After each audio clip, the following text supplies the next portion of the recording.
Hi, welcome to TS news.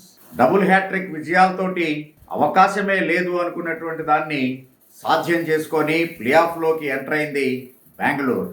మరొకవైపు తను ఆడినటువంటి చిట్ట చివరి మ్యాచ్ దాకా కూడా ప్లే ఆఫ్లో ఉన్నటువంటి చెన్నై అనూహ్యమైనటువంటి పరాజయాన్ని పొంది డిఫెండింగ్ ఛాంపియన్ కాస్త ప్లే ఆఫ్కి దూరమైంది. 5వ స్థానంలో నిలబడింది. రుతురాజ్ గైక్వాడ్ చెన్నై కెప్టెన్ తీసుకున్నటువంటి నిర్ణయాన్ని వెక్కిరిస్తూ Bengaluru 218 on the board.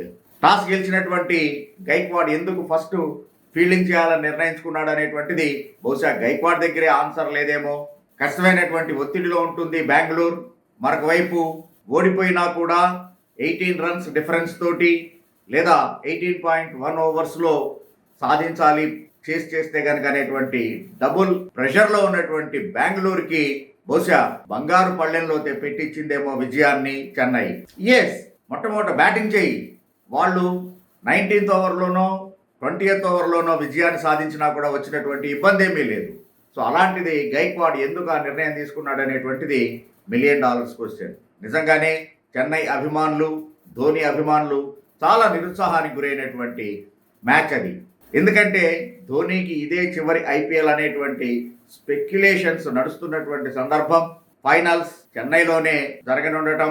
So అందుకని ధోనిని మరొకసారి చూడొచ్చు అనుకునేటువంటి పరిస్థితి నుంచి అనుకోకుండా ప్రేక్షకులు ఎవరూ కూడా రోహిత్ శర్మకి ముంబైలో ఏ రకమైనటువంటి స్టాండింగ్ ఒవేషన్ ఇచ్చారో అది సంభవించకుండానే ధోని ఆల్మోస్ట్ తన ఐపీఎల్ లాస్ట్ మ్యాచ్ ఆడేసాడేమో బెంగళూరులో. కానీ చివరి మ్యాచ్లో కూడా అద్భుతమైనటువంటి బ్యాటింగ్, 25 బాల్స్లో 33 రన్స్, ఆల్మోస్ట్ చెన్నైకి విజయాన్ని అందించేటువంటి ప్రయత్నం అయితే చేశాడు ఒంటి చేతితోటి. మరొక వైపు జడేజాతో కలిసి చక్కటి భాగస్వామ్యాన్ని నెలకొల్పాడు.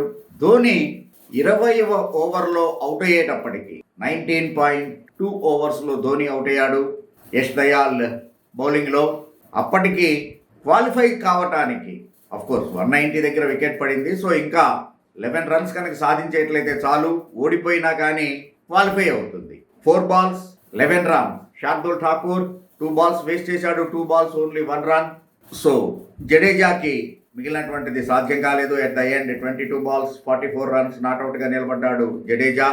శార్దుల్ ఠాకూర్ బౌలింగ్లో కూడా చాలా ఘోరంగా విఫలమయ్యాడు. 4 ఓవర్స్లో ఏకంగా 61 runs he conceded. In that bargain of course he might have taken 1 wicket, but there is no use. So అలాగా బౌలర్లందరూ కూడా ఈవెన్ దేశ్ పాండే తేలిపోయాడు, జడేజా తేలిపోయాడు, శాంట్నర్ ఒక వికెట్ తీసుకున్నాడు. వెరీ పొదుపుగా బౌలింగ్ చేయగలిగాడు. 4 overs 25 runs మాత్రమే. శాంట్నర్ని మినహాయిస్తే మిగిలినటువంటి బౌలర్లందరూ కూడా తేలిపోయినటువంటి సందర్భం. మరొక వైపు ఫస్ట్ బ్యాటింగ్ చేసినటువంటి బెంగళూరు మొట్టమొదట అద్భుతమైనటువంటి పునాది. కోహ్లీ మరొకసారి తన ఫామ్ని కొనసాగిస్తూ 47 runs. అలాగనే player of the match ఫ్యాఫ్ du Plessis అర్ధ సెంచరీ సాధించాడు. 39 balls 55 runs. అంతేకాకుండా కీలకమైనటువంటి క్యాచ్ అద్భుతంగా పట్టుకున్నటువంటి సందర్భం. అజింక్య రహానే అండ్ రచిన్ రవీంద్ర జట్ల మధ్యన జోడీ మధ్యన 66 పరుగుల భాగస్వామ్యం నెలకొల్పుతున్నటువంటి సందర్భం. ఇన్నింగ్స్ 10వ ఓవర్ యష్ దయాల్ వేసినటువంటి దాన్ని ఫర్గూసన్ వేసినటువంటి ఆ ఓవర్ని రహానే అవుట్ అయ్యాడు. ఆ ఓవర్లో డూప్లెసిస్ అద్భుతమైనటువంటి క్యాచ్ తోటి అక్కడి నుంచి మరొకసారి తడబడింది చెన్నై.